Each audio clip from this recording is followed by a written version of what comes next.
안녕하세요. 오늘은 로마서 묵상 20번째 시간을 시작하겠습니다. 오늘의 본문은요, 로마서 8장 1절에서부터 11절까지의 말씀이고, 제목은 죄로부터 해방시키는 성령님이 되겠습니다.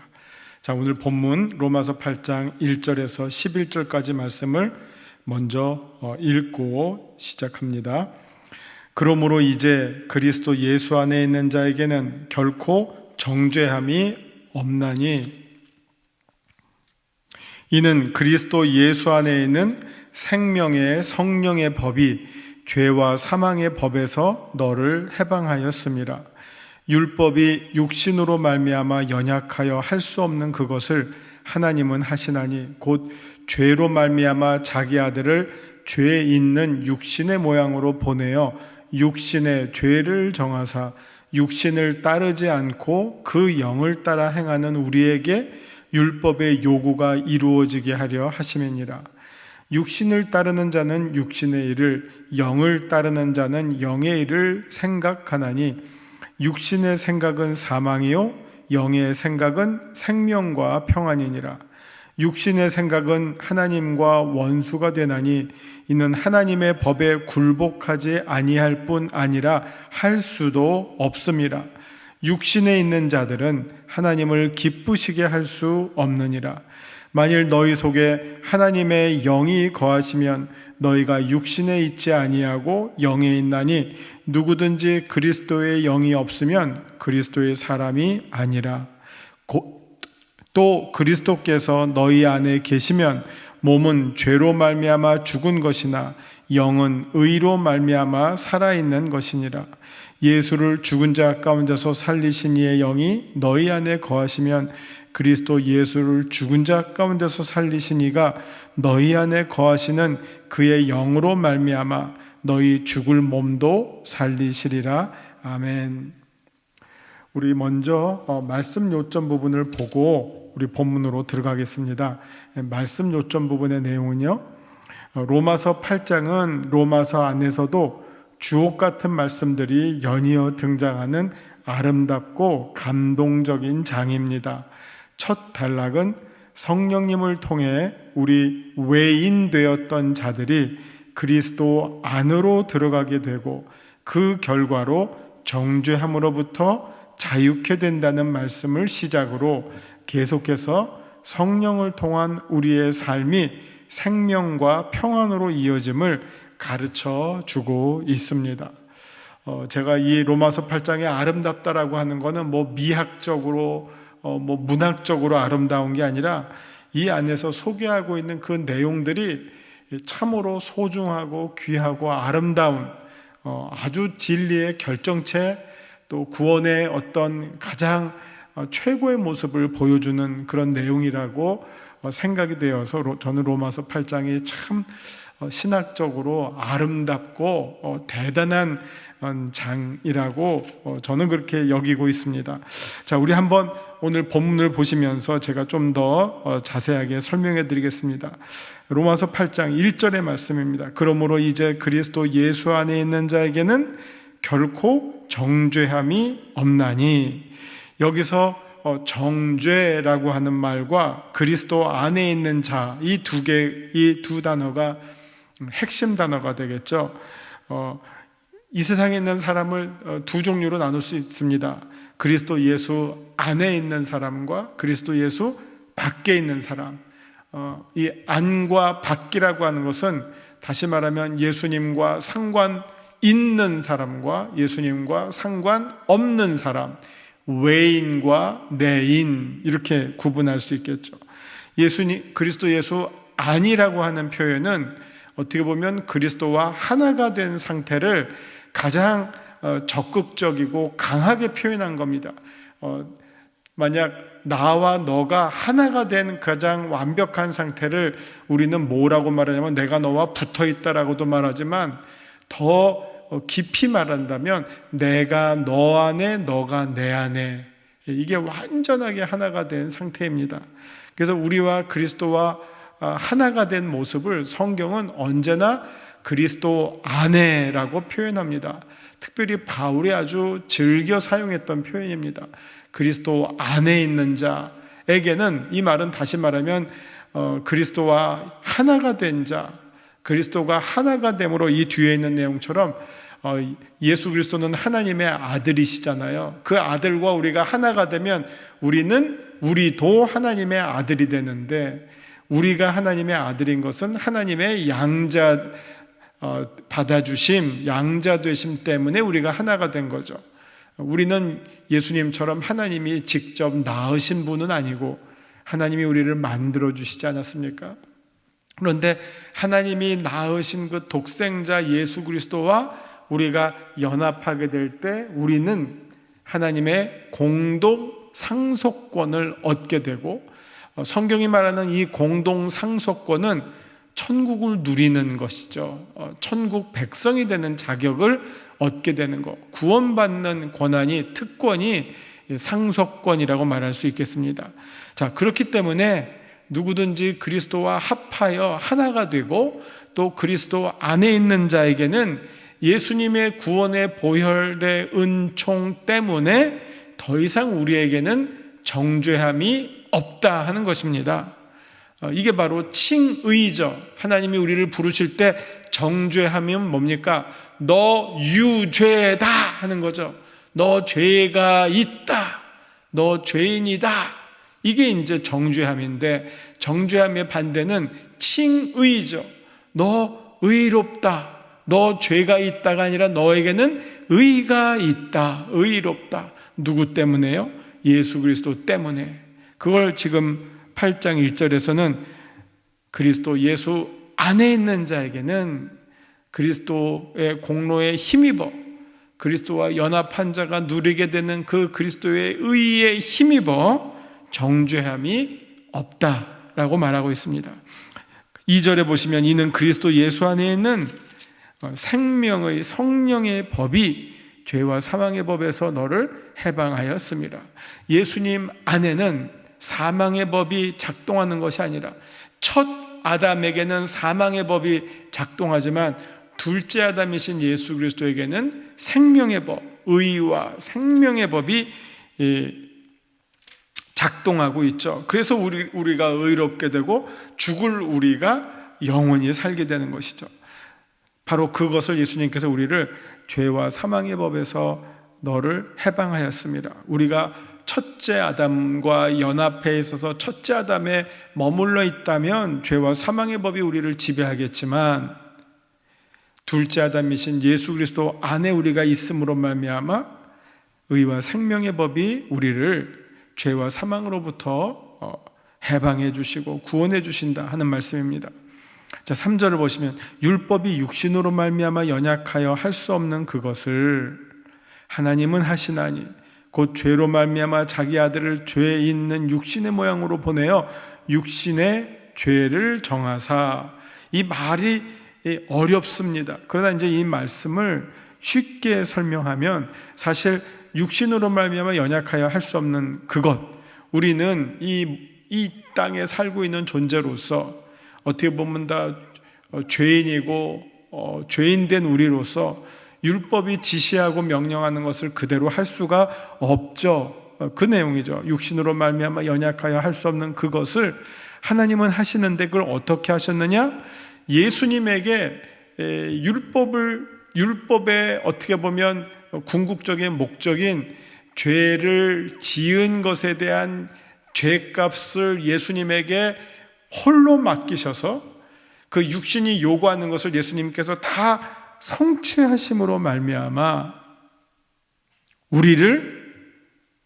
우리가 이제 져야 할 육신의 그 죄와 사망의 법을 예수님께서 성취하심으로 말미암아 우리에게는 그 법이 적용이 되지 않도록 하셨다는 것이죠. 그게 지금 3절에 나와 있는 내용입니다. 육신의 모양으로 보내어 육신에게 죄를 정하사. 이게 십자가에서의 죽으심이죠. 그렇게 하심으로 말미암아 이제 4절, 육신을 따르지 않고 그 영을 따라 행하는 우리에게 율법의 요구가 이루어지게 하려 하심이니라. 그렇기 때문에 지금 이 1절에서 그리스도 예수 안에 있는 자에게는 더 이상 정죄함이 없다. 왜? 예수님께서 다 갚아버리셨어요. 율법의 요구를, 육신의 법을 다 완성시켜 버리셨어요. 그래서 우리는 더 이상 그것을 따를 이유가 없다 하는 것입니다.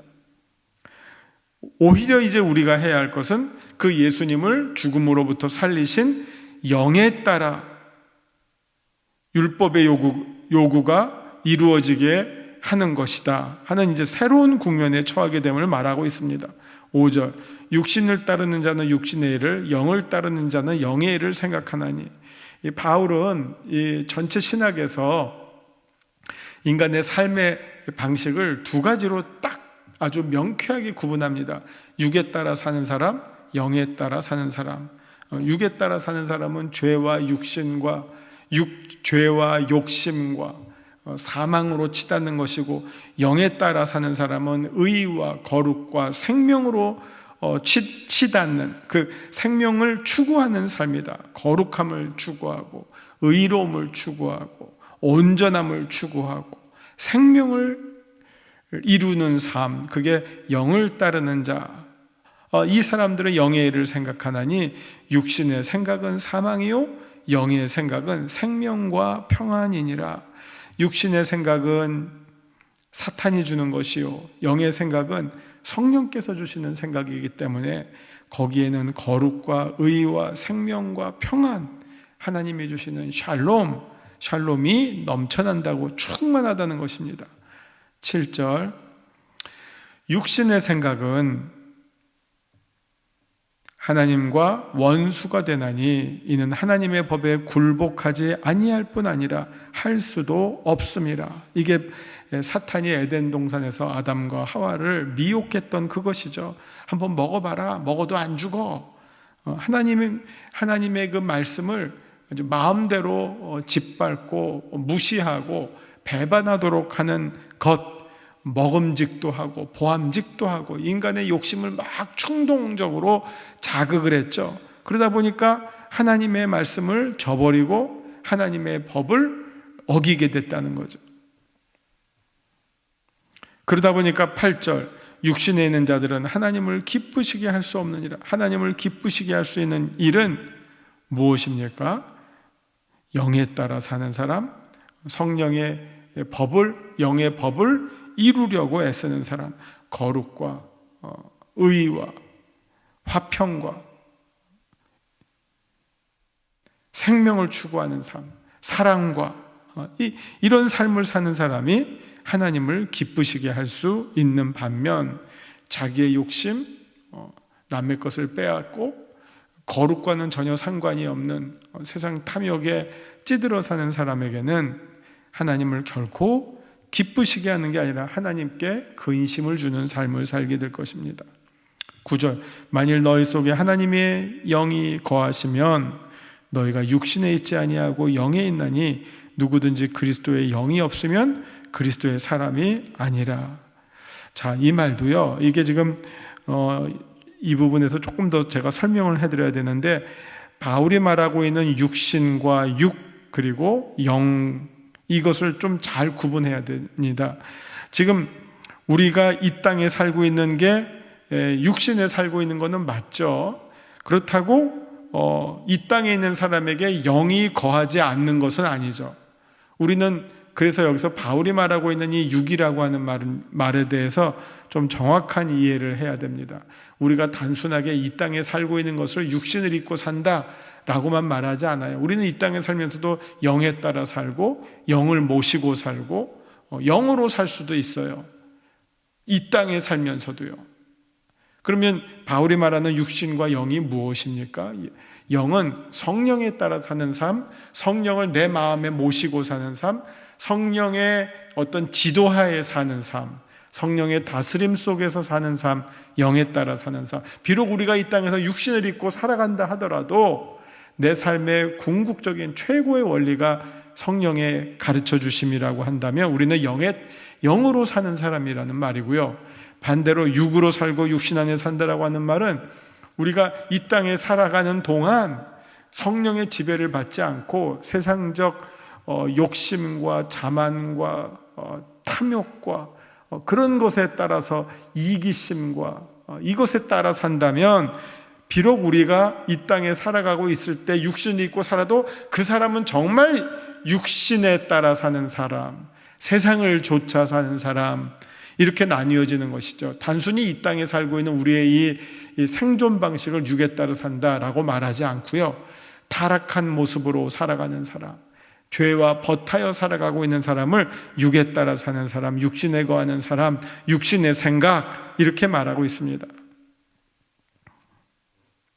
10절, 또 그리스도께서 너희 안에 계시면 몸은 죄로 말미암아 죽은 것이나 영은 의로 말미암아 살아있는 것이니라. 상당히 상징적인 표현이죠. 그리스도가, 자, 이걸 한번 보시면 그리스도께서 너희 안에 계시면 몸은 죄로 말미암아 죽은 것이나 영은 의로 말미암아 살아있는 것이니라. 이게 이제 어떻게 되냐면요, 이게 아까 1절과 연결이 되어서 그리스도가 우리 안에 거하신다고 했을 때 몸은 죄로 말미암아 죽은 것이나, 우리의 몸이 죽지를 않아. 예수님이 우리 안에 거하신다고 해서 우리가 안 죽는 게 아니에요. 잘 들어보세요. 우리가 죽긴 죽어요. 뭐 아무리 거룩한 성도, 목숙회자 안 죽는 사람이 어디 있어요? 다 죽어요. 그런데 여기서 죽음과 그 심판을 조금 구분하셔야 돼요. 죽음은 어떻게 보면 우리가 다 타락함으로 말미암아 죽을 수밖에 없게 되었죠. 그래서 죽어요. 다 죽을 수밖에 없어요. 그러나 그 죽음의 성격이, 어떤 사람은 예를 들어서 신자들은 다 똑같이 불신자와 마찬가지로 똑같이 죽지만, 신자들의 죽음은 그 안에 뭐가 없다고요? 1절에서처럼 그리스도 안에 있는 사람은 정죄함이 없다 그랬어요. 그러니까 신자들이 죽는 죽음은 죄인의 죽음이 아니라 죄에 대한 값으로 죽음이라고 하는 형식을 우리가 맞이할 수밖에 없지만, 우리는 그 죽음 안에서 죄인의 죽음을 죽는 것이 아니라 의인의 죽음을 죽어서 우리의 죽음은 곧 천국으로 들어가는 입구가 된다는 거예요. 천국으로 들어가는 시작, 이 세상의 종착역이면서 동시에 천국으로 들어가는 입구가 된다는 거예요. 그게 정죄함이 없다라는 말이에요. 그러나 그리스도인이 아닌 불신자들은 그 죽음 안에서 무엇을 경험합니까? 정죄함을 경험해요. 그래서 그들에게 있어서의 죽음은 지옥으로 들어가는 입구가 된다는 겁니다. 이게 똑같이 죽지만 그 안에 정죄함이 있느냐 정죄함이 없느냐에 따라서, 정죄함이 없는 사람에게는 그 죽음은 천국으로 들어가는 거예요. 그래서 바울이 뭐라고 합니까? 내가 예수 그리스도와 함께 있기를 원하노라. 이 말은 내가 참 이 땅에서의 삶이 고되어서 빨리 죽어서 예수님과 함께 천국에 가고 싶다, 그 말이에요. 그에게 있어서의 죽음은 천국으로 들어가는 입구라는 것이었죠. 자, 11절 마지막으로, 예수를 죽은 자 가운데서 살리신 이의 영이 너희 안에 거하시면, 이번에는 아까 1절에서는 우리가 그리스도 안에 거하면 이라고 했는데, 그것을 바울은 이번에는 성령님께서 우리 안에 거하시면, 상태는 다 마찬가지죠.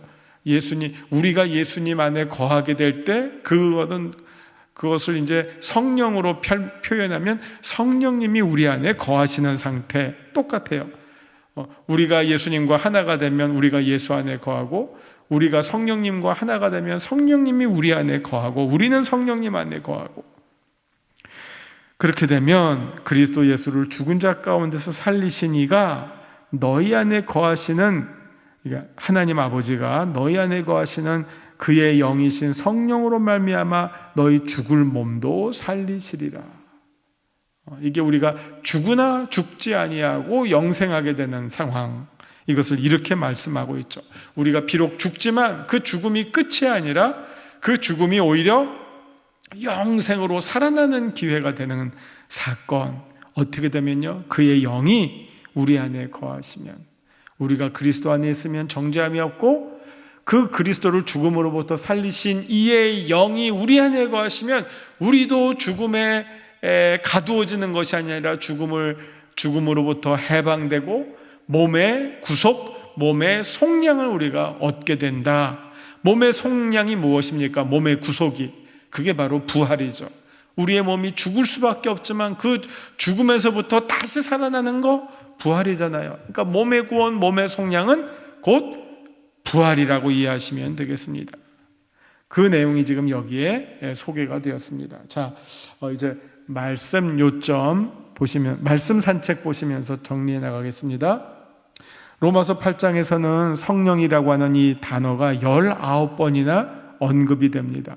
그 성령님께서 하시는 일이 우리로 하여금 죄와 사망과 절망과 두려움으로부터 자유케 해 주십니다.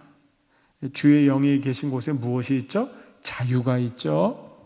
1절을 보시면 로마서 3장 20절에서는 그러므로 다음에는 정죄함이 등장했어요. 로마서 3장은 타락장이잖아요. 이 타락장 3장 20절을 보시면 그러므로 율법의 행위로 그의 앞에 의롭다 하심을 얻을 육체가 없나니 율법으로는 죄를 깨달음이라.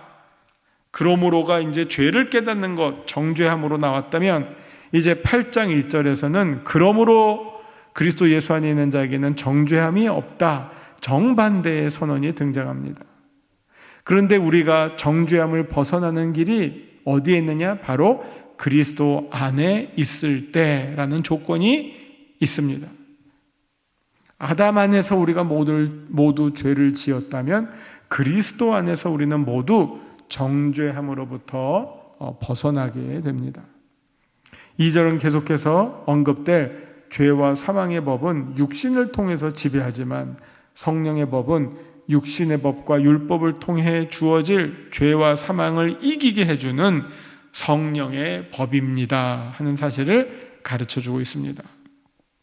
자, 3절을 보시면 우리가 성령의 법으로 죄와 사망으로부터 자유케 되는 이유는 하나님께서 아들에게 육신의 법의 요구를 충족시켰기 때문입니다. 율법의 요구를 완성시켜버렸죠. 그래서 더 이상은 그것을 반복할 필요가 없다는 겁니다. 3절, 육신의 법에 따라 죄와 사망의 대가를 짊어져야 할 우리 대신 하나님은 아들이신 그리스도에게 그 짐을 맡기셨습니다. 그래서 언제나 십자가에는 대신이고요, 부활에는 먼저입니다. 십자가에는 예수님이 우리 대신 십자가를 지셨다. 그렇기 때문에 우리가 십자가를 질 이유가 없고요. 그 다음에 부활은 먼저죠. 우리보다 먼저 부활하셨다. 그렇기 때문에 우리는 그에 이어서 예수님 덕분에 부활하게 될 특권을 누리게 되는 것이죠. 언제나 대신과 먼저를 헷갈리지 말고 꼭 기억하셔야 하겠습니다. 자, 4절입니다. 그리고 그 결과 우리에게는 육신의 요구가 아니라 영을 따라 행하게 하시는 길을 열어주셨습니다. 5절과 6절을 보시면 이제 인간의 삶의 길이 두 갈래로 나뉘어집니다. 육신을 따르는 자와 영을 따르는 자로, 그리고 그 결과는 사망과 생명과 평안으로 나뉩니다. 9절에서는 새로운 삼위일체적 교리가 등장합니다.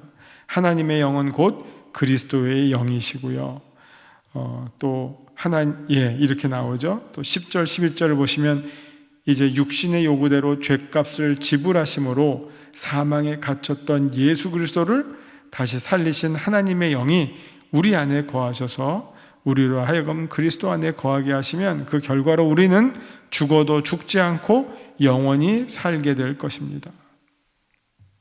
마지막으로 여기서 바울의 용어 사용을 주의해야 합니다. 바울이 말하는 육신은 우리의 신체를 가리키는 말이 아니라 세상을 쫓아가는 세속적인 삶의 모습을 가리키는 말입니다.